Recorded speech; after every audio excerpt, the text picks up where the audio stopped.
Когда мы видим брутального накачанного мужчину с бородой, то волей-неволей ассоциируем его образ с каким-то агрессивным животным по типу дога или питбуля. Действительно, представить ярко выраженного альфа-самца с маленьким котенком на руках вообще нереально.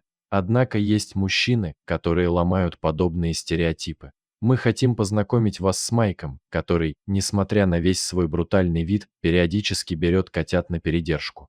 Все началось с 4 крохотных котят, которых дали Майку на передержку волонтеры. Парню было сложно представить, как ухаживать за столь болезненными существами, но он справился с задачей, невзирая на то, что котейки весили значительно меньше нормы. Единственное, что его действительно смущало, это реакция его друзей. Мужчина боялся насмешек и непонимания. С первого взгляда Майк влюбился в столь нежных крох. Ему представилась возможность ухаживать за 3 мальчиками и 1 девочкой белоснежного цвета. Он даже назвал ее Леей. Появление котят полностью изменило жизнь Майка. Он кормил их из шприца по часам и регулярно показывал ветеринару. На тренировки и личную жизнь оставалось совсем мало времени. Несмотря на все старания Майка, один котенок все же не смог удержаться за жизнь. Слишком слабеньким он родился. Как только мужчина заподозрил неладное, сразу же отнес котенка в клинику. Но там ему не успели помочь.